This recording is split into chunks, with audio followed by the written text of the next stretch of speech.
Our opinions aren't too tough, rough, or gruff. We are proof that you don't have to be an expert to have an opinion. So just shut up and sit down. This is Sports Stuff with Jim and Muff.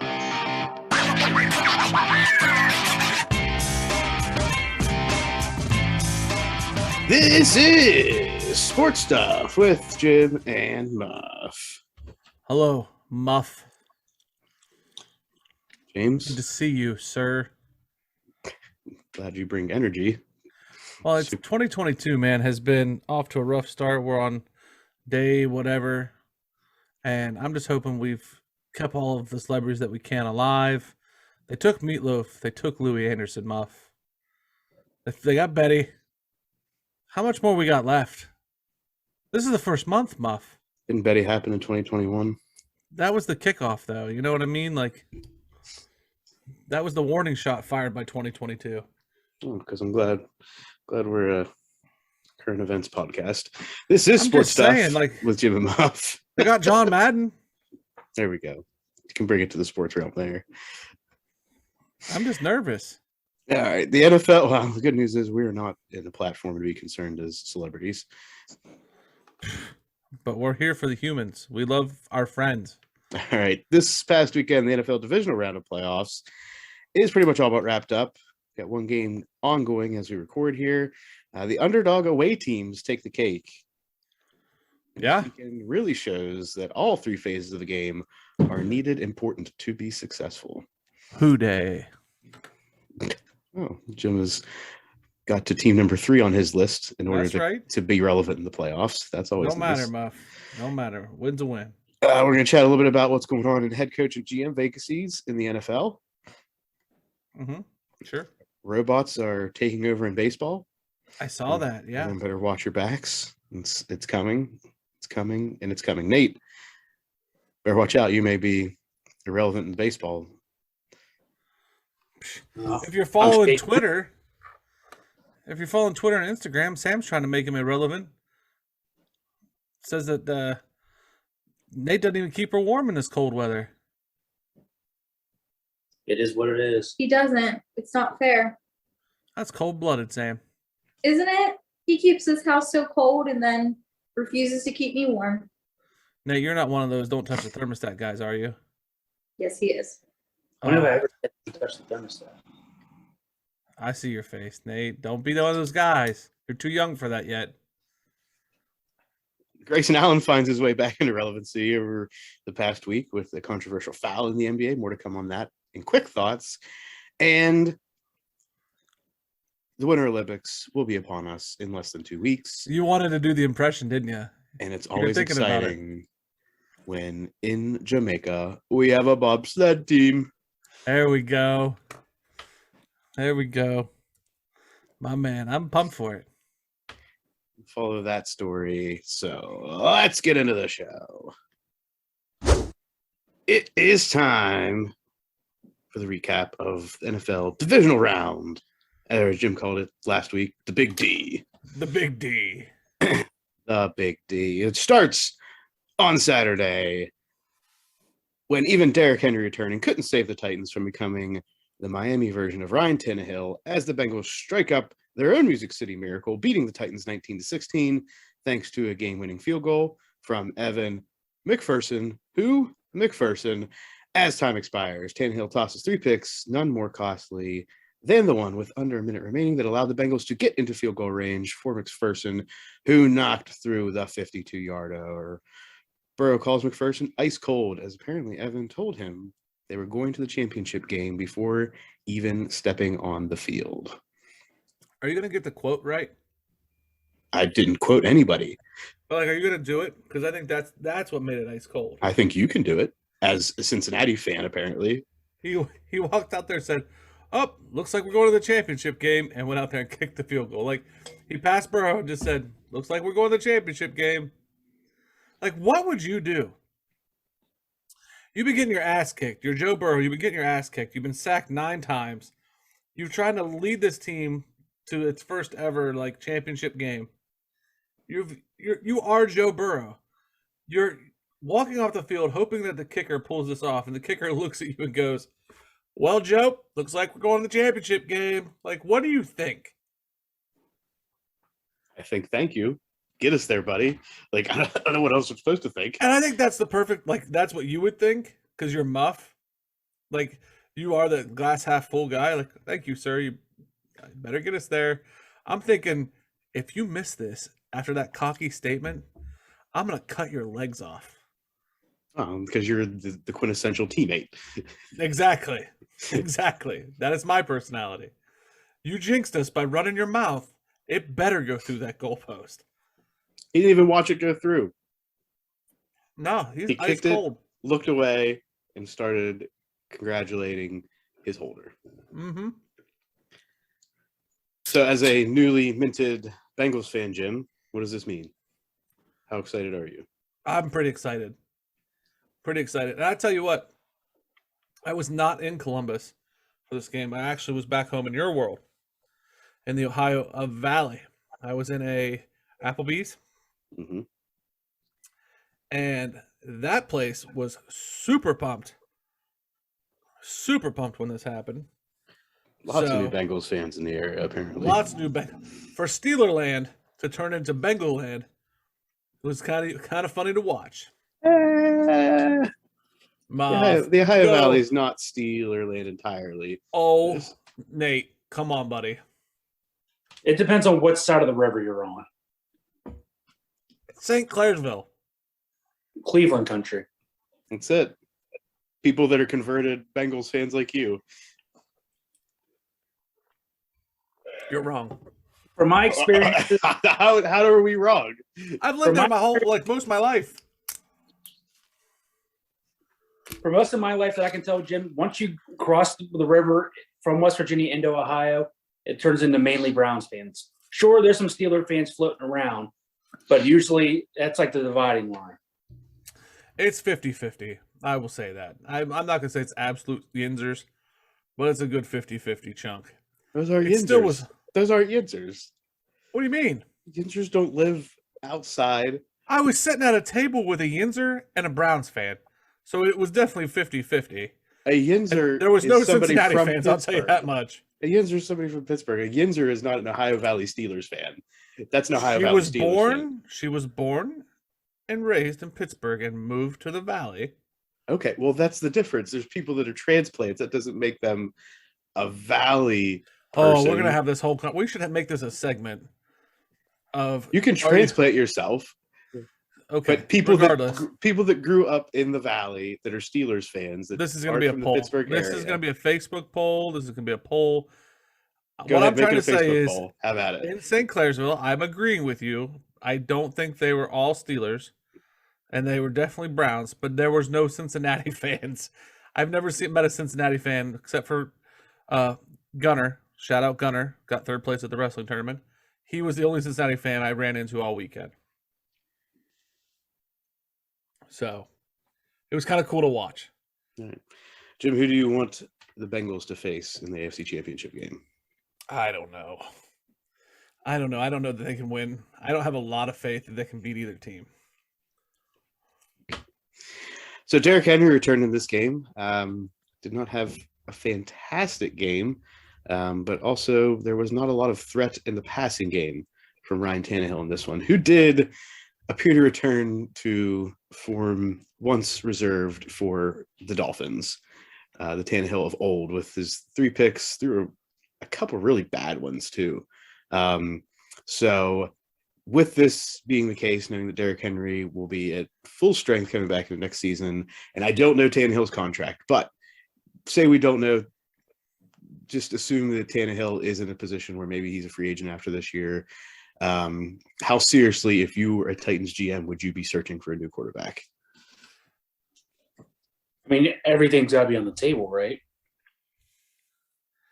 I don't know. What is Derrick Henry coming back? That's my first question if I'm a GM. Derrick Henry was back, will be back. I don't think they're letting him go away. And then, like, what's his health status? Like, is he Derrick Henry of, you know what I mean? He's he's a man amongst other men because he played this game with like 2 screws in his foot and a metal plate.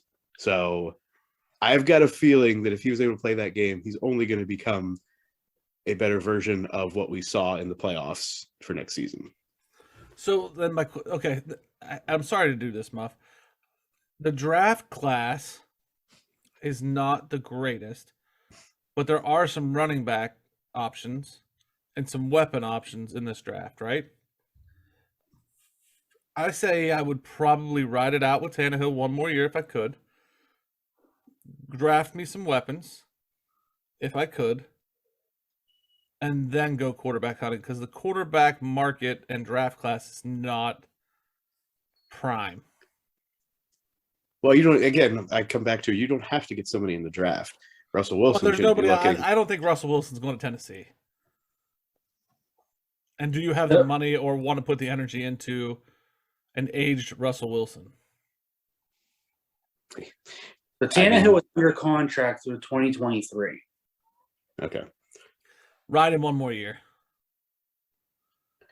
We'll see. We'll see how it goes. Just interested to see there. Over under 6, the amount of times that Joe Burrow gets sacked in the AFC Championship game. Regardless of who they're playing. Over 6. Over. Nate? I'm going to push 6. Push the 6. All right, in the other game on Saturday, 49ers Packers. The 49ers go to the frozen tundra. It's really not super frozen because the field is heated of Lambeau Field and punch Aaron Rodgers and his immunized self right in the mouth, taking the Pack out of the playoffs in a defensive struggle, 13-10. Special teams. The difference in this one is the 49ers got a blocked punt return for a touchdown, blocked a field goal, and the Packers did not help their cause. As the game-winning field goal by Robbie Gould, as time expired in the fourth quarter, the Packers only had 10 players on the field. How has the Packers special teams coach not already been fired? Yeah, that's a fantastic question. Yeah. Or was he fired midway through the year like he should have been? He should have been fired midway through that game. The big thing is, where's Aaron going now? Because he doesn't want to be a part of a rebuild. He said it. He said before free agency begins, he will have had a conversation with the Packers front office, and that's where it will be. So before free agency really begins, there will be knowledge of what his plans are. Will he consult with Joe Rogan on this decision? I mean, he apparently recovered very quickly, so I mean, Dr. Joe may have the cure to the ailments. Do you think he'll announce with Pat McAfee before he announces anywhere else? Like, who will get the scoop on that story? Pat McAfee will get the scoop for sure. They'll be able to break that news. If he's going to be leaving Green Bay, Pat McAfee will break the news. If he's going to stay in Green Bay, I've got to imagine there's going to be a press conference. So Shefty is in the dark on this one. The Packers can leak it to Shefty. So there's always the front office of the Packers getting in to leak it. So let's not bury the lead here. The 49ers win. Not really thanks to anything on the offensive side of the ball, all said and done, aside from moving the ball to get into field goal range. Robbie Gould may have received the kiss of death for the remainder of the playoffs, as they said multiple times after he made that game-winning field goal that he is perfect on field goals and extra points in his postseason career. Did you see him kicking the ball over the Packers pregame while the Packers were doing their walkout? I did. What brass cojones to do that? I don't know. That may not be an abnormal thing, Jim. I don't know in a playoff game, whether it's abnormal or not. I don't know that I would do that. I'm just saying. That just doesn't. I don't know that I would do that. I'm not sure if that'd be what I'd do. I just don't want to piss anybody off. Yeah. Jimmy G played this game with some injuries, hand injuries. I'm sorry. Dougie D. What is his name? Doug. Doug. Sam, do you think he's handsome? Let me look him picture of him. Because that's the big thing, or it was the big thing. He's gotten a little grayer since that was the big thing. Just puts him into a different. I mean, he's not bad. Okay. I'm a fan. Okay. Does he replace Mason Rudolph? Well, he actually plays. That's not what I'm asking. I'm asking about the handsome scale. Oh, on the handsome scale? Yeah. He might. Oh, his teeth are nice. Oh yeah, that's a nice set of teeth. There's a dental hygienist. Okay. All right. So Jimmy G, is he playing himself into a they have to start him again next season situation? No. He's never played himself in that situation. Nate? I mean, he's been your workhorse right now. I mean, unless something dramatically happens, I don't see why you don't start him next year. He's helped get you to the NFC Championship game. I mean, that's better He than wins a Super Bowl, maybe. Maybe if he wins a Super Bowl. Maybe. Yeah. How do you win a Super Bowl and then not return as the quarterback at least to start the season unless you retire or get injured? I just need you to play this out, Jim. I need to understand. And they've invested a lot of money in the other guy. No, they haven't.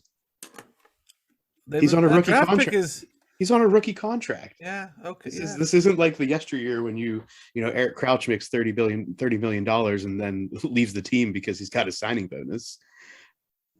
They're making like you're right. What is it? What is it, Nate? First years, it's under $1 million, isn't it? I'm not sure the dollar amount. Yeah. I mean, he was a top 3. Is that right? Yeah, so he's probably got a hefty signing bonus, but I mean, Yeah. As far as Still a base rookie deal. salary. Yeah, as far as base salary, it's not that intense. So I'm not a Jimmy G backer. I'm sorry. You're right, and I concede, but I don't like Jimmy G. But if you would show Jordan his teeth, I think she would be on my side. Oh, I agree. I agree. Oh, that's true. I mean, at this point, I don't care if people are good players. I care about how they look. well, you don't care for good players. Mason Rudolph. All right. So before we get into the Sunday games, Sam, we got to know. You were watching these games. You were giving these teams some names based on their color schemes. Yes. Bengals, Titans. What was this game in your mind? Who was playing who? It was the buffalo chicken dip versus the blue corn tortillas. Explain. The Bengals were the buffalo chicken dip. Explain how that was. In buffalo chicken dip, you put cream cheese, which is white, and orange, like cheese and hot sauce. And so, and then if you bake it, you get like a little crust on top, which could be the black of their, Their uniform. logo. Yeah. Okay. And then, the blue what? Well, I didn't want them to be blue cheese because that was the Cowboys last week. So I went with something that goes with buffalo chicken dip, which is tortillas, but I made them the blue corn tortillas because those are my favorite tortillas from Aldi. Do you know when there's the Super Bowl and you have the Puppy Bowl? Mm-hmm. This is our version of the Puppy Bowl. This is the food bowl. Yep. The Foodie Bowl. All right. And Sam, how about the 49ers, your man Dougie and the Packers? This game was the battle of the hot dog toppings. We had ketchup and mustard versus relish. Oh, Nate. Nate's reactions are priceless. So let's just describe them. Nate literally threw his head back on the couch and put his fingers in a pinching motion towards his nose, as if to say, I can't believe I did this to myself. All right. The other way. All right. I don't think. I don't know. And silence is the answer. As we get into the Sunday games, let's start out with some understanding here. How about the Rams taking on the Bucks, Sam? The game that Nate, I'm sure, was very intent in watching and was definitely not trying to get with whatever names you gave these teams. I can't think of anything for them. That's probably for the best for your marriage. Yeah. Okay. Nothing for Rams Bucks. Nothing for Rams Bucks. I'll get back to you if I come up with any. Okay. Please So don't. For the sake of your marriage. No, please do. Maybe the Rams. Leave the Bucks alone. Yeah, figure that one out. He's had enough heartbreak. Yeah, what a game we had in this one. The Rams run out to a 27-3 lead after a score on their first possession of the second half. That apparently triggered Tom Brady in a little bit of a flashback to a Super Bowl win over the Falcons, and things just started rolling for the Buccaneers. The Bucs scored 24 unanswered points thanks to some untimely turnovers and other bad calls from the Rams staff, including a Cam Akers lost fumble, his second of the day, as the Rams were trying to run out the clock, which led to the game-tying touchdown score by playoff Lenny Fournette. And then Matt Stafford shows his mettle with a couple big throws, including a deep one down the middle to Cooper Kupp that put the Rams in a field goal range to win as time expired, 30-27. Jeez. All right, Nate. Initial thoughts on this. ESA to Todd Bowles, you are no longer a candidate for any head coaching position. To be fair, I was watching this game, and I think both defensive coordinators deserve to be on the hot seat, because the Rams gave up that touchdown to Mike Evans where they didn't have any safety help over the top to get the Bucs within the one score. I have no idea how you give up like a 50-yard touchdown pass with less than like 3 minutes left to make that happen. And then I agree. Todd Bowles at the end of the game his play calling was also very, very terrible. Yeah, let's just blitz your starting corner and put your 5'7" safety on an island with the best receiver in the league this year, and you give him a 15-yard cushion, and you still get smoked. Are you good, Nate? I'm sorry. I mean, it was funny too. Like listening to pregame, Chris Sims, who used to play quarterback for the Bucs, is like, "Oh yeah, Todd Bowles, he's known for doing a lot of blitzing and wants to play a lot of press man." And I looked at my dad and I said, "What film has Chris Sims been watching this year? Because they do not press anybody. I can't tell you the amount of times watching a Bucs game this year, their corners are playing 8 to 10 yards off from the nearest receiver. I mean, yeah, they do blitz a lot, but no wonder they can't cover anybody because they just let them run free." But I knew their run defense was fine. It was always their pass defense, and maybe blitzing a little less, playing a little bit more coverage there. But, yeah, I don't understand the point of blitzing your corner there late, I guess. Ride the momentum, maybe try to get another big play. But at that point, you just got to play for overtime and not let Stafford do what he did at the end of the game. But, oh, well. It's all hockey season. Yeah, Matt Stafford gets his second playoff win, which good for Matt Stafford at this point, having suffered for all of his years in Detroit. So good for him. Jim, any thoughts on this game? You got a chance to watch some of it, I think. The 50-yard bomb or whatever to Cooper Kupp, like, whoa. Like, how does that happen? I feel bad for Tom Brady. Tom Brady is the GOAT. Screw you, Connor Leckie. Tom Brady is the GOAT. I hope you're listening. I hate the Rams now. So who does Connor think is the GOAT? Oh, Connor's the Rams fan, and Connor hates Tom Brady. And Connor's full of it. And I hope I start. So who does Connor think the GOAT is? I don't know. And he's more than welcome to step foot on this show and debate that. If he'd like. Does he say Tom Brady isn't the GOAT? He does not think Tom Brady's the GOAT. And I would like an open invitation to his Irish ass to get on here and have a conversation, because there was some debate over text message, and he said if he heard us talk about it on the show, he would send a letter to management. So send your letter and step foot on the show, Connor. Letter to management, huh? Yeah.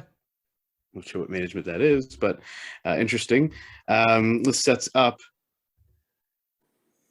the 49ers taking on the Rams. The Rams get to host a playoff game, which is probably not in their plans in this whole situation. So good for the Rams. Good for both teams, probably getting a warm weather game. Yeah. So look forward to that. And in the Sam, any thoughts? Rams Got jerseys? Okay. And in Sunday night action, we got the Bills taking on the Chiefs. With a couple minutes left in the third quarter, we have the Chiefs up 23-14. Yeah. Thanks to a McCole Hardman rushing touchdown. I do have thoughts on these ones. Nobody asked. Okay. I am asking, Sam, what are your thoughts on this game? This is ketchup and mayo. We've already got ketchup. I think we need a new What? What's another red? Oh, this is hot sauce. this is Parmesan. Or not Parmesan, but this is sriracha sauce versus mayo. Got it. okay. Can get on board with sriracha versus the mayo. How about the blue? The Bills got some blue. The mayo's gone bad. Especially right now. No other thoughts, Sam? You got nothing? I'll get back to you on that, but I do have one for the Bucks versus. No. Yep. Bring it. Nate, tell her You not got to. it. The blueberries versus the raspberries. There I we think go. we'll see the Rams because I have seen some different colored raspberries before, so it could be mixing and matching there on the teams. Oh, Lord. Oh, Lord. Schnozzberries taste like schnozzberries. And the score has changed. We've already got a run back or a long pass. Long No. bomb. To Gabriel Davis. All right. Alive and well, this game is. Hey, who let Todd Bowles out there in Kansas City? Wait. Nate's not bitter. It's not bitter at all. Okay, so this sets up next week's matchup. Again, we have the Rams hosting the Hold on. 49ers. We're not done talking about this Kansas City game. Okay? I understand that it's a nice back and forth, but can we just talk about Patrick Mahomes for 1 second? I understand there's another Mahomes that is a Jake Paul wannabe, but We don't talk about him, Jim. Yeah. He ruins things. he does. But Patrick Mahomes, if he's not the next coming of great quarterback, I don't know who is, because he just throws that ball around and makes the impossible happen. Are you late to this party, Jim? I think this has I been the just think it narrative needs for a year or said two every now. chance I get, man. They were just like showing replays of the passes he's made tonight, and that sidearm throw that he has. Damn. And like, do you think he practices that? Yes, I do. How do you, when you throw like dumpsters and shit in front of him, and they're like, "Here, throw around this dumpster, throw around this traffic cone." Like, what do you do? The traffic cone's definitely large enough for him to throw it Well, around. I'm saying, like, do you throw it at him, and like he has to throw around it? I don't know how they do this. No idea, Jim. It's just like Start throwing like appliances at him. You It's a throw microwave. you throw pads at him. I don't know. That's what they do. Yeah, but I No, feel like maybe it's it's like the movie Dodgeball. They just throw wrenches at him. wrenches. Yeah, like Top ditch, dodge, dip, dive, duck, dodge. Right? Yep. it's just very impressive. But go ahead, Muff. Move on. What was the guy's name? Who was the coach in dodgeball? Ah. I'll get back to you on that. Give me about 30 seconds. So we got the Rams. Rip Thorne's the guy who is the actor. He's dead. Out of the actual older gentleman. Yeah. Okay. Patches O'Houlihan. Patches O'Houlihan. Because when he's in the old timey videos, Hank Azaria, who plays Yeah. him. Yeah. So Brockmeyer. Rams hosting the 49ers and the Bills or Chiefs hosting the Bengals. So it's gonna be probably a colder weather potentially snowy, windy, whatever game in the AFC Championship. And the NFC Championship is going to be sunshines, rainbows, and palm trees. And unicorns. Sure. Yeah. Were there unicorns out there when you were at that stadium? Well, that's what goes with sunshine and rainbows is unicorns. Well, Sam, you were at the stadium. What was the most exciting part of SoFi Stadium? Well, I didn't get to see much of it, but their signs are very large.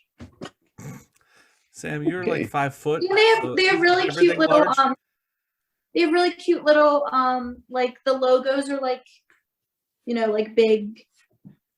I think I took a picture of it. Let me go back. That was deep. You name football teams after food, and you're like, they're really large. Like, come on, do better. All right. Who is disappointed in me today? That makes two of us. Okay, let's get into a little bit of the NFL coaching and GM carousel we got going on here. Not a lot has been decided, but there have been a lot of interviews and requests for interviews. I don't think anything's changed today to my knowledge, so let's see where things stand. So going down the list here, we got the Bears looking for a GM and head coach to replace Ryan Pace and Matt Nagy. GM situation, they've interviewed almost 10 candidates with a few more scheduled. I'd imagine they'll probably be announcing something in the next week or two. Head coach, the Bears have interviewed Byron Leftwich, Doug Peterson, Brian Flores, My Jim God, Caldwell. he's a machine. And they have requests out to interview Todd Bowles, Dan Quinn, and Dennis Allen. Dennis Allen is the most interesting of all of these to me. Jim Caldwell, too, if I'm being honest. Okay, why? Dennis Allen, former Vikings coach.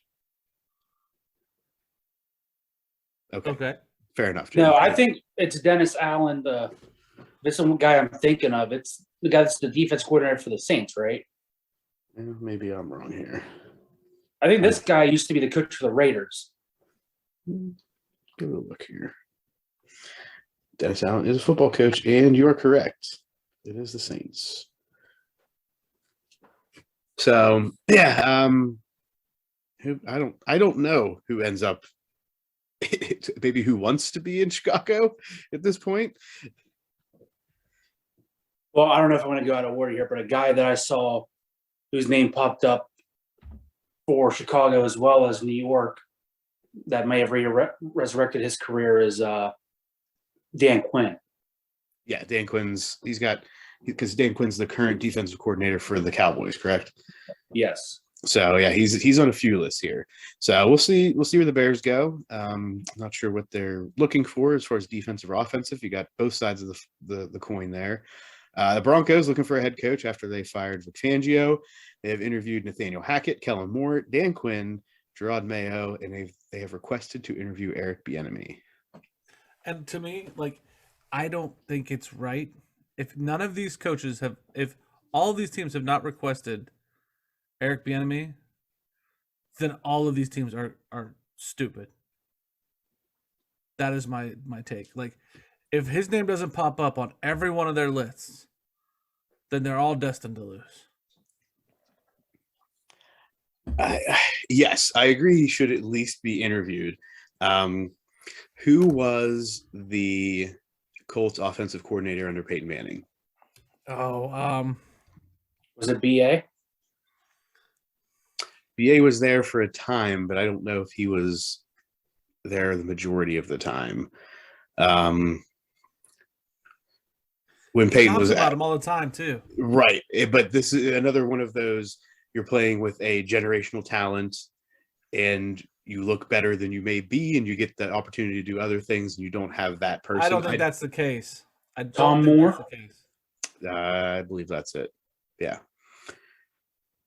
So I'm just curious. I want Eric Bieniemy to get an opportunity. We'll just see where it is because he's getting a lot of looks. Okay, just but as he did like, last year. And I know you've done the work, and I don't want to besmirch the work you've done with this coaching carousel, but like, the Jaguars haven't asked to interview him. Well, we're getting to that, Jim. There may be some requests out there. You can go to the website that I've listed, Jim, and look at everything. The Dolphins. I mean, the Bears have. That makes sense. They got Fields. The Dolphins. Like, I understand Carr and the Raiders, like Carr's been there a while, but still, like, you don't think Carr and the enemy couldn't make things happen? Now, I maybe the pass with the Vikings, maybe because like Kirk Cousins is his own animal. Who would want to coach, like willingly co-coach Kirk Cousins? But come on. Okay. Next, we got the Texans looking for their head coach after firing David Culley. They've interviewed Hines Ward, Brian Flores, and Josh McCown. I think Hines Ward would be fun. Hines Ward would be fun. Josh McCown would also be fun. Yeah. A little bit. I mean, I think they're about the same age, all said and done, if I'm being honest.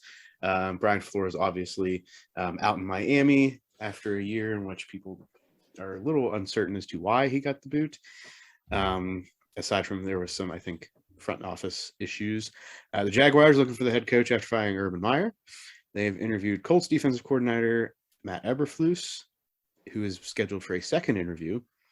They've also interviewed Doug Peterson, Jim Caldwell, Bill O'Brien, Byron Leftwich, Kellen Moore, Todd Bowles, and Nathaniel Hackett. The Jags, I think this whole list is confusing as all hell. And I know we're 3 teams deep in. I've noticed one little thing that's a constant with all of them so far. Is it just me, or does it seem like all of these teams are interviewing coordinators from teams in their own division? Yeah. There's a little bit of that going on. But to me, that just seems a little odd. It's like, oh, yeah, I know I'm Eric Bieniemy. I'm the offensive coordinator at Kansas City, but let's go be the head coach of Denver. Yeah, you're right. All right. So we'll see where that ends up. Again, they have a second interview with Matt Eberflus, which usually means good things. Maybe they're going to a defensive strategy in Jacksonville, and that's why we got that going on.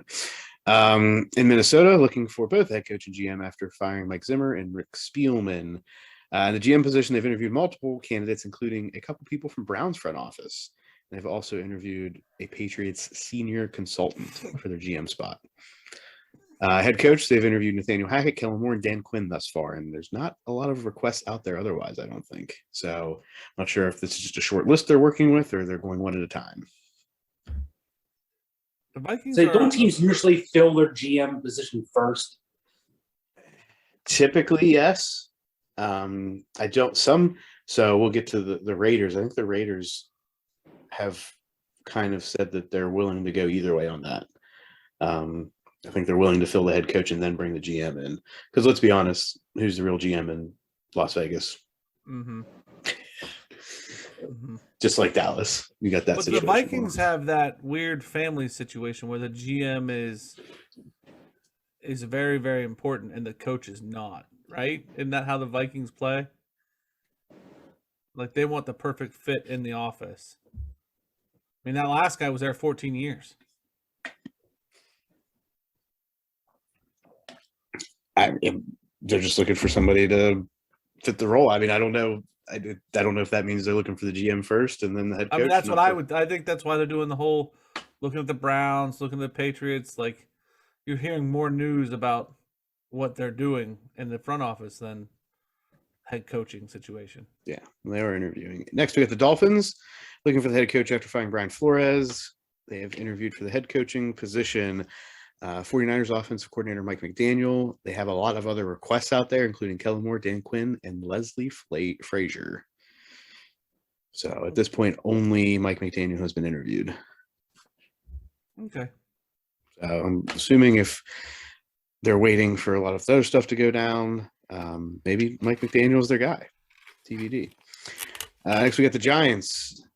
They have hired Bill's assistant GM, Joe Schoen, as their GM, and they're now looking for their head coach after firing Joe Judge. Thus far, the Giants have only interviewed Cowboys defensive coordinator Dan Quinn for this position. Who cares? It's going to take a lot more than those two positions to fix that team. Well, you have to start there, though. I don't care. Daniel Jones. Is Daniel Jones going to be the quarterback? No. I think they're going to have to for a year, but he's not the franchise. All right. And lastly, go ahead. What I'll say I'll second that. he seconds it. Boom. Tough Acton Acton. And lastly, speaking of Tough Acton Acton, we've got the Raiders looking for head coach and GM after firing John Gruden middle of the season and Mike Mayock as the GM. Have multiple requests out there for the GM and for the head coach. They have interviewed Rick Bisaccia, who was the interim coach for the season. They have requested to interview Gerard Mayo. I might look to keep that guy that was the interim coach. Yes, I think a lot of the players want that, but some people don't know if he wants to be a head coach. Again, he's a special teams guy, has been. So I don't know that he can stay unless he's the head coach. Like if I'm a head coach, I don't want him there. If I'm replacing him, you know what I mean? Like I don't know. One name I saw pop up on one site is they're all saying that they think Harbaugh's going to make the leap back to the NFL ranks for Michigan. that's gone quiet. That's gone quiet, Nate. Where did you see that? When's the last time you saw that? I'm going to say Thursday or Friday. Oh. I mean, I don't know how I've seen it within the past few days. Well, we know one place he's not going, the Dolphins. Because the owner said he wants him to stay in Michigan because the owner is a Michigan backer. I'll tell you another place he probably won't go, the Jaguars. Because how do you replace Urban Meyer with Jim Harbaugh and like sell that? You have enough drama in your life. You're the gonna have Jaguars that story. are going to hire a college coach again. Yeah. No, they're not. I don't think the Bears take him. Because the Bears really want Ryan Day. Oh, because he's been interviewed. Though there's connections there. There's like big time connections with like management, ownership, and all that. Like I can't see them saying we want Ryan Day, but we're gonna take the guy that Ryan Day has beat all but once. But who has been in the NFL and knows the NFL game better. I'm just saying, Yeah. Muff. I'm just saying, I don't think that the college coach to the NFL game is showing a lot of promise. You got Matt Rule, who again started in the NFL, went to college, built himself up, and is back in the NFL. I was saying there's not a lot of success stories to bring in a non-NFL I don't disagree. pedigree. Yeah, I can see the Raiders pulling the trigger on Harbaugh. we'll see. And just stay updated with us as we continue to work through what's going on in the NFL coaching and front office carousel. Now it's time to get into the Beanbag Bop.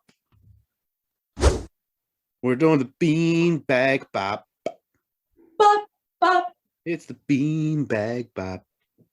bop, bop. What's some of the rest of the song, Alex? You all listen to this more than me. Everybody Throw your bean bags high. In the pop. If you would post the video that I made dancing to it, you would know the words, but I don't know who you're speaking to because that was Jim's job. You were supposed yeah, to put it well, on YouTube. Oh, because It's YouTube has there. just started. We haven't had it for so long to put on Instagram or anything, Jim. Put it on the YouTube. Put it on anything else, Jim. All right, fine. There you go. It's supposed to be in my inbox. Is it still there? Yep. Oh, yeah, like I messed with it. You did.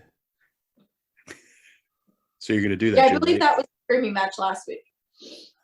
Let's get to the Beanbag Bop.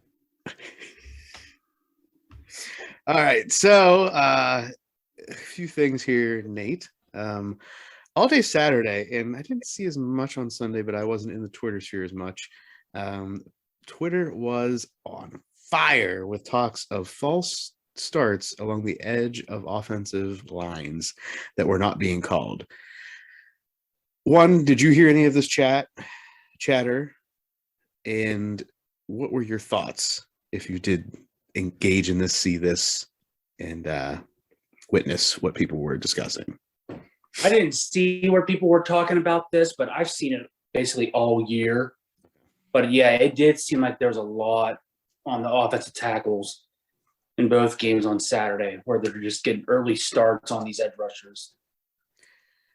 Yeah, there was definitely. I mean, I agree. I think there's always like that little like in between, like, how much are we going to do this? For you as an official, what would be like how are you supposed to call it? And is there any, I guess, grace given to an offensive tackle based on like a silent count or something like that? Well, if you're watching your keys, you're looking straight down the line of scrimmage, so you can see the ball. And if you see any movement on the offensive line before the ball snapped, it's a dead giveaway. I mean, the first one you might let him go and just tell him, hey, 70, whatever number you're wearing today, you're getting a little jumpy on the snap count here. Make sure you're not doing it. I have to hit you next time. Okay. So I would try to do a little bit of preventive officiating, but when you're talking NFL, there is no preventive officiating there. It's just those little small false start penalties, things like that. Those you got to get.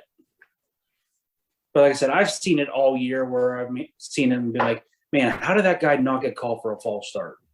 And again, it seems like it's only the offensive tackles, but I don't know if it's just because of the 2-point stance alignment or if they're looking at some other key and maybe the defense is moving before the snap. I don't know.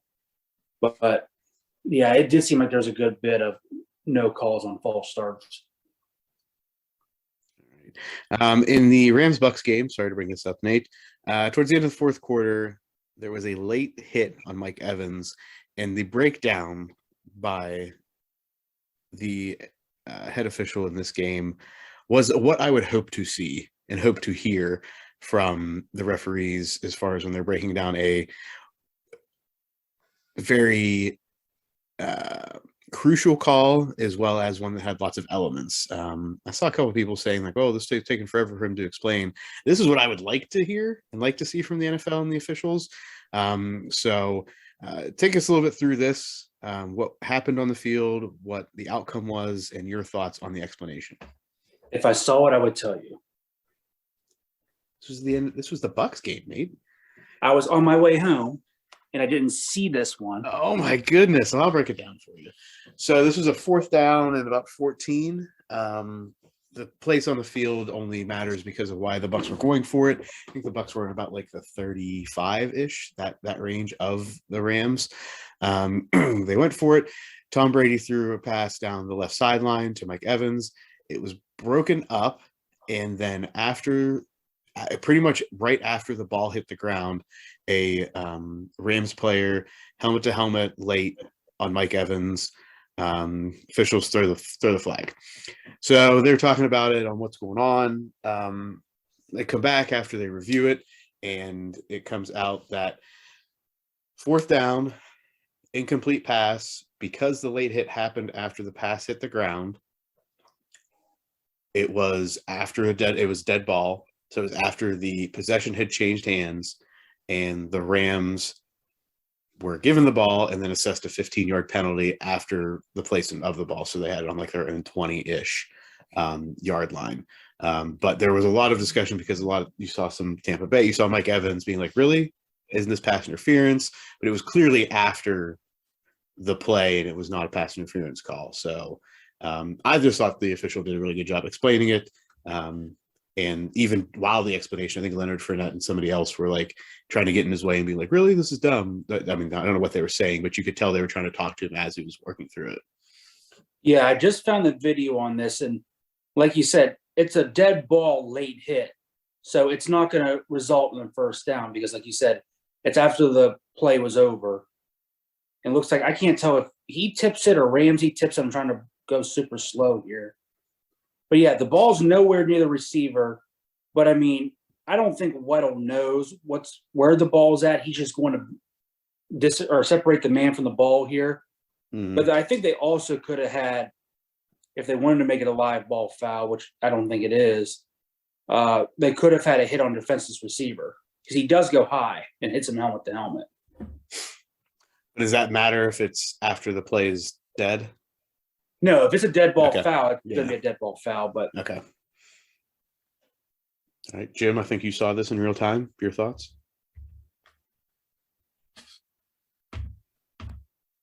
I'm busy.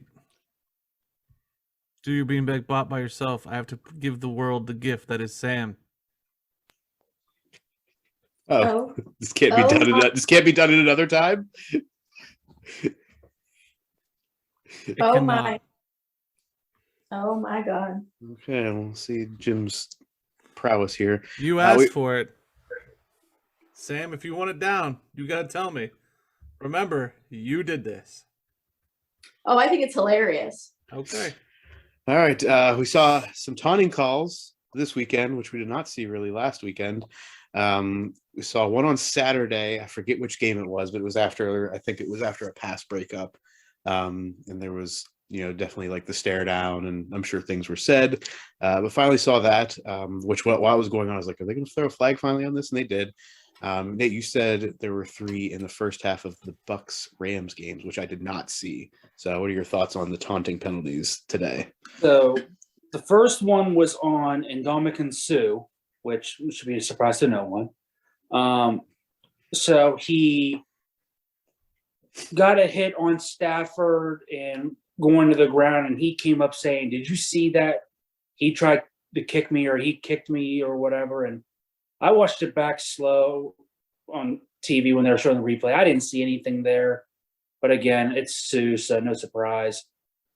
And then the second one was on Levante David coming off the field after Cooper Kupp's 50-some-yard touchdown catch. And he was upset with the busted coverage and threw his helmet as he was walking off the field, which, come on, you're better than that. So that one, obviously. But then the last one on Brady, I didn't really understand. Von Miller came in, hit him up around I would say the collarbone, but I think the top of his helmet nicked his chin. And it looked like Brady probably bit his lip as a result from the hit. And he had a fat lip, bloody lip or whatever. And he's getting into Sean Hockley's face saying, how do you not call that? And I understand where he's coming from because, there's been a lot less this year. And every game, it seems like, that has been called roughing the passer. But Sean threw a 15-yard unsportsmanlike on Brady, which I get it. He was in his face about it. But if it's not being picked up on a mic or anything about it, he's just putting out his frustrations. And I know I'm probably coming off as a Bucks or a Brady homer, but if the guy's just getting in your face about a non-call or whatever, and it's not on the mic and no one else is really know what's going on, don't make yourself the focal point by throwing the flag. Unless you're telling the guy, all right, I heard you, that's enough, and he keeps jawing or keeps following you or things like that, then yeah, you can hit him. But don't make yourself, like I said, the focal point and bring attention to yourself by throwing 15-yard flags. Yeah, after last weekend and really towards the end of the season, we didn't see as many taunting calls. So I'm wondering if there was something with these two teams that the NFL had a proactive conversation of, hey, we've seen this throughout the year, very thin line for you two teams today. I don't know. Or the Bucks themselves. I have no idea. But yeah, with some of the players, like I mentioned, Sue, and then Donald can get pretty nasty, but he can back it up. And then Ramsey always seems to run his mouth, but can back it up with his play. But yeah, I'm not surprised that there were some taunting calls. Definitely not. Didn't expect to see one on Brady or David, but oh well. Six cost you. All right. Anything else from the weekend? Plays, thoughts? Sam, any other snippets? I did find my pictures from SoFi Stadium. Yeah, your thoughts I'm a are? big fan of, they have palm trees like all through there. And they also have a very interestingly shaped stadium. What would you describe the shape as? It's like, it's like a circle, but then they have like a cool roof, like covering that goes over it. That's like very, like a big arch almost. Okay. So yeah, it doesn't look like Heinz Field. That's not, no. Okay. So it's not Heinz Field. Got it. Not Heinz Field, no. Not even comparable. All right. This is more beautiful location. This is one of the last installments of the Beanbag Bop this year. We got a couple more left. 2 more, right? Couple That more makes me left. so sad. And you're going to miss next week's, right? Yeah. Oh, no. It's going to be a thing. All right. And that wraps up the NFL Divisional Round edition of the Beanbag Bop. This is Quick Thoughts. Hello, everybody. Welcome back to our Quick Thought segment. We will start. I was going to say, how is everyone? And then I realized there wouldn't be an answer because we're a podcast. All right, let's start in the NFL. The NFL made the decision last week to stop testing unvaccinated players through the remainder of the playoffs. They are only testing if someone reports symptoms. Going into this weekend, that only impacted 12 players. Do you think this was the right move by the NFL? Muff. Yes, the NFL making this move because you don't want any of your players to not be in the game. Now, obviously, you only know of so many of the players that are unvaccinated. I mean, at this point, no longer or something, but Aaron Rodgers, obviously the most notable.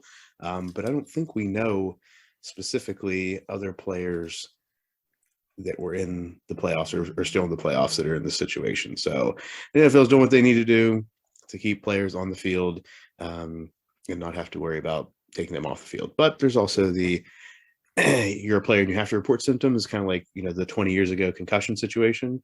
If nobody knows that I'm not feeling well, then I can just keep going until something really bad happens. So the NFL's doing what they got to do. That's it. Jim? Is this the right move? I think that's a relative term. Is it the right move for the NFL? Probably, because the wheels keep turning and they make money. Is it the safest move? That's the TBD. I don't know. In a time where the outbreak is happening, I don't know. Could be the right move. We'll see. If the majority of these players are vaccinated, I hear the outcome is not so bad. So I don't know. I think that this is, if you want the NFL to continue and get through the playoffs, this is the way to do it. All right. Any rebuttal from you, Muff? You guys pretty well agreed on that one. That doesn't usually happen. Odd. Bruce Arians, in other NFL news, was fined $50,000 by the NFL for striking a player during the game in their game against the Eagles in Super Wild Card Weekend. What are you guys' thoughts? Was this warranted? And if you could do something differently, what would you do? Jim? I think the fine was warranted. This is the NFL. There's cameras all around you. You have grown-ass men. What are you doing, hitting them? I don't know. Hey, this is my time. It is Alex your time. Alex could interject whenever Alex Yeah, wait a wants. second. I said I was the boss and I make the rules, but go ahead. Would I do something differently to get the attention of said player and try to get my point across? Yes. I don't know that I would sit a player, but I would have a nice conversation. There's other effective means to get that point across. Muff? Yeah, I mean, there was going to be some fine levied. Is $50,000 the number? I don't know. I don't see a lot of precedent for this as far as head coaches being fined for this type of behavior. Obviously, in a playoff game, you've got even more. The Bucs no longer in the playoffs, but would this be a different discussion if it was during the regular season? I don't have the answer to that because I don't really know if there's a lot of precedent here. Would I do just something differently if I was the NFL? Again, I don't know what the precedent is for these types of actions against players. I misinterpreted that. Would I do something differently? Would I do something differently if I was the league? Yeah. No, I wouldn't. I was interested actually in your interpretation of that. I thought that was a neat way. I thought if I was Bruce Arians, would I do something differently? I think Bruce is going to do something differently. I felt a little stronger about this than you guys. I'm like, the guy has a helmet on and he kind of just open hand swatted him. There was really no chance of him hurting him. It was more like, hey, dude, don't F this up. Like, I feel like if I was that player, I'd have been like, yeah, you're right, coach, you're right. Like, I don't think it was malicious attack on the player. So I think 50,000 is a little much. In the era where they're supposed to protect your head. But can Bruce Arians open hand swatting at you with a helmet on. Really, Is this game going to overtime? This is going to overtime. Yeah, this game. Did they make it? Yes. No way. Here's a live reaction to the Bills Chiefs game, everybody. Bills Chiefs going to overtime. Unreal. Unreal. I mean, this has been a really good divisional weekend.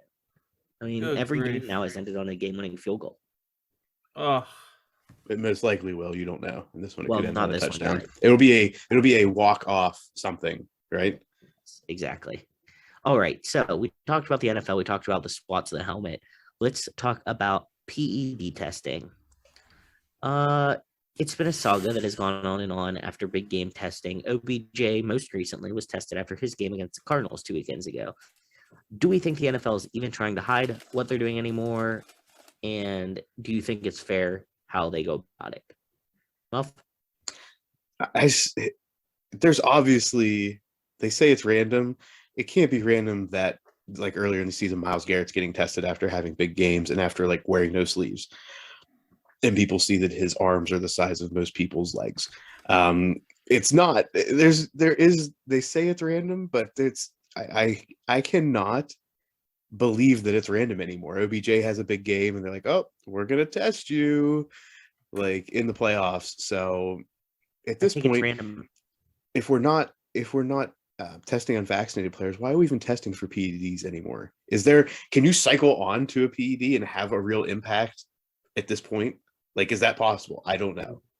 I think that it's random as in they take everyone who performed the best that week and put them in a pot and decide. Right. How we randomize this? I feel like this is not really the case. You caught over 100 yards receiving, ran over 100 yards, or had over 3 sacks, we test you. Randomly. That's it. Jim, any thoughts on PED saga? if we're not going to test for COVID, why are we testing for this? I don't think COVID is a performance enhancer. But what's the point of testing for performance enhancers? Like the general, it's for player safety, right? Or is it really fair? It's illegal to use, and they're dangerous to your health. Is COVID dangerous to your health? Yes, but It's not illegal.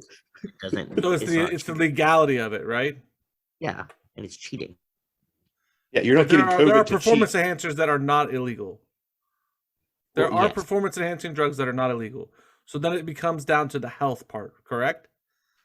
Give me a performance enhancing drug that's legal, Jim, for the NFL. There are things that they're busting them for. Well, I need the legal ones. You said they're illegal ones. Muff, I'm not a. You're the one that said it. Tester. I'm just asking you to support it. There's human growth hormone is illegal. I get it, Muff, but you know that there are drugs on that list that are the banned substance list. I didn't ask you what was illegal. I asked you what was legal. Muff, you know there are drugs on that banned substance list that they're popping for.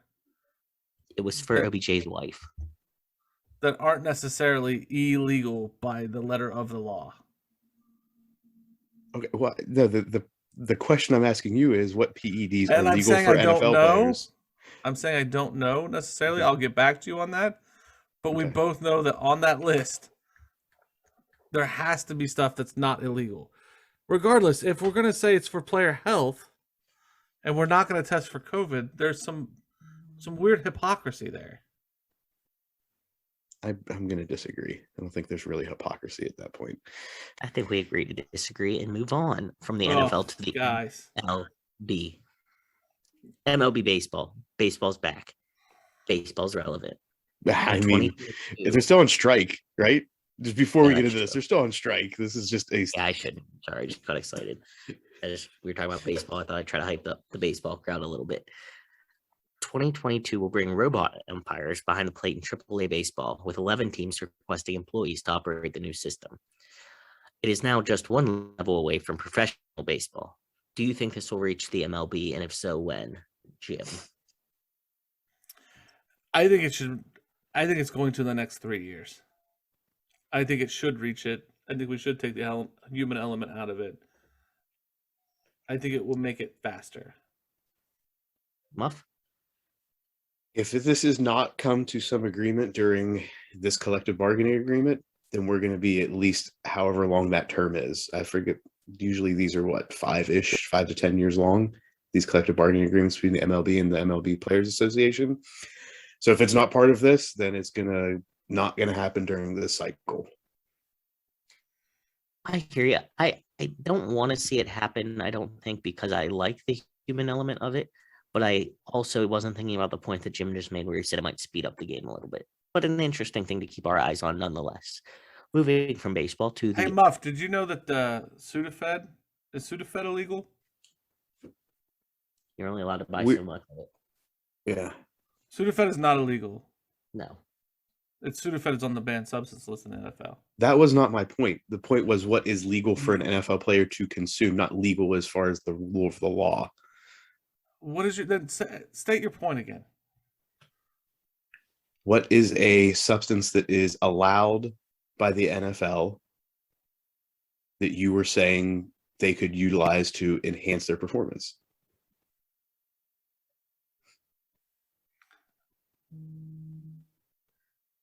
That was not what I was saying. Right. I was not using legal and illegal as far as the I feel letter like of law. this I is was the time using where I wish I had a giant gong. I was using what is allowed and not allowed by the PED standards. That's what I was using. All right, we're out of the NFL world. I have to keep this train moving because this is quick thoughts, not slow thoughts. We can address that during our other special slow thoughts, which will happen probably never. All right, moving on to the NBA. Grayson Allen, our little crybaby floppy pants, Grayson Allen returns to his typical ways, this time with I'm not even going to say hard foul, a deliberate, rude foul on Alex Caruso over the weekend against the Bulls. Caruso will need wrist surgery and will miss significant time. What do you believe will be suitable punishment for Allen, Jim? Well, What exactly did he do? he took one hand and made a really hard foul, and then took another hand while Alex Caruso was in the air and used that hand to slam him to the ground and was ejected from the game. And he got banned for just one game. To my knowledge, yes. For a two-hand human slam. In my opinion, gone are the days of the Detroit Pistons just beating you up.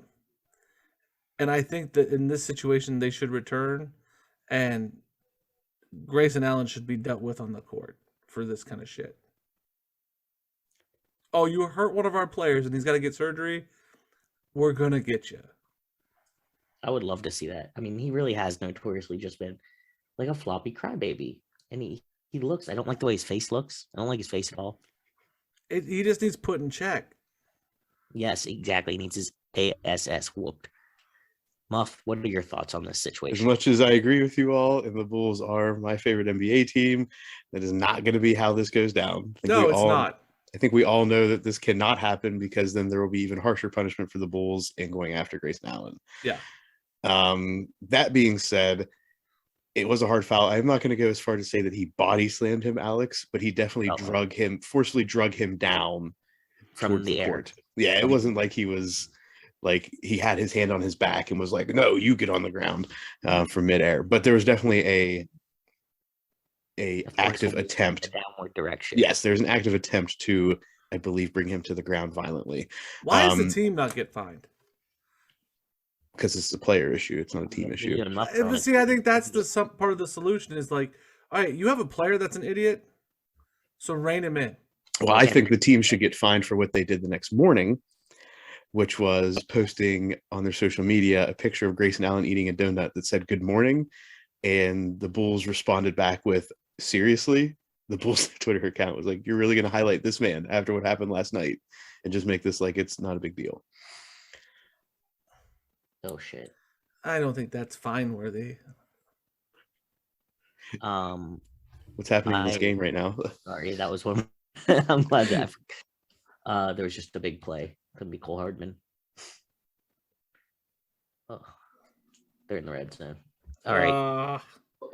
Let's move on to the last point in the NBA. In the NBA, our last point is an All-Star Game fan voting. Top vote getters include in the Western Conference LeBron and Steph. Eastern Conference Kevin Durant and DeMar DeRozan. The top vote getters get to be the captains, but Durant will be replaced. Is this a good system? Why is Durant getting replaced? Because he's hurt. I like the system. I have no qualms with the system. All right. So apparently, I'm the one that's got to talk about this. No, I just what's wrong with the system, Muff? What's the problem? It's the fact in my mind that I don't like fans having the entire control in these voting systems. I think they should have some vote, whether it's 50% or some area of that. But I still think all stars, and I mean there is the coaches and everybody have like the vote ins or like they fill out the roster. I'm just not a fan of the fans having control over this because I think there are probably better players in the Western Conference, not necessarily than Steph, but there may be somebody better than LeBron to be one of the top two. Nikola Jokic, last year's MVP. Yeah, I agree. He should be yes, and I do agree with that point. He is a baller. Yeah.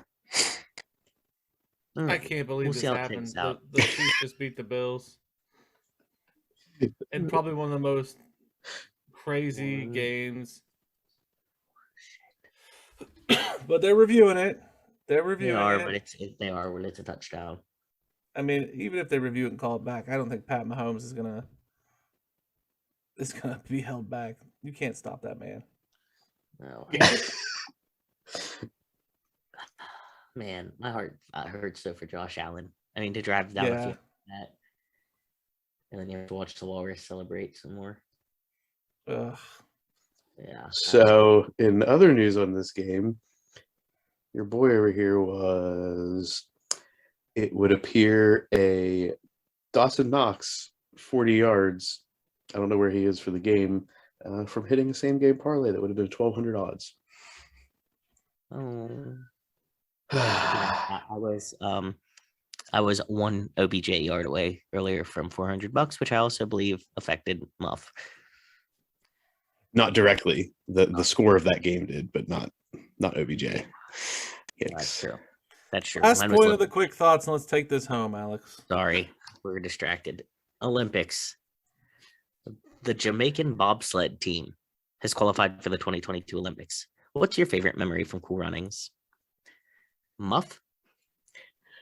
Oh, my favorite part of Cool Runnings is whenever Darius is trying to get, and I forget his John Candy's character, trying to get him to be the coach, and he just pops up everywhere he is in the bathroom and everything like that.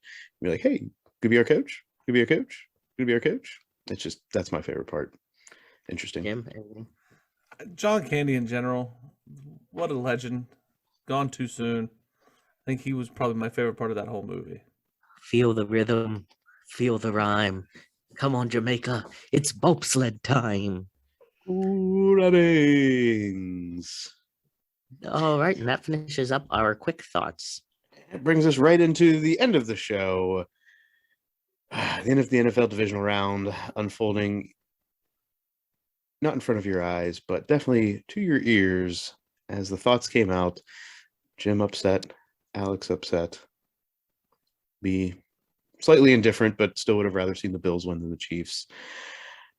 As always, follow us on social media at SportsJimMuff on Instagram and Twitter. Get us on Facebook, Sports Stuff, W/Jim Muff, and subscribe to the new YouTube channel, which you can find in the link tree in the bios on Instagram and Twitter. Let us know your thoughts. Get with us. We still got betting shows happening, which come out on Thursdays, at least through the end of the NFL season. Then we'll come back again for college basketball. Any parting thoughts, gentlemen? I think you hit them all. I'm upset. All right. I really wanted the Bills to win. There we go. Upsetness is how we're going to leave this one. But if you like what you hear, like what you see, make sure you tell people you know to listen to us on Spotify, on Apple Podcasts, wherever you get your podcasting. Listen to things on YouTube, subscribe, rate, review, comment, do all the things.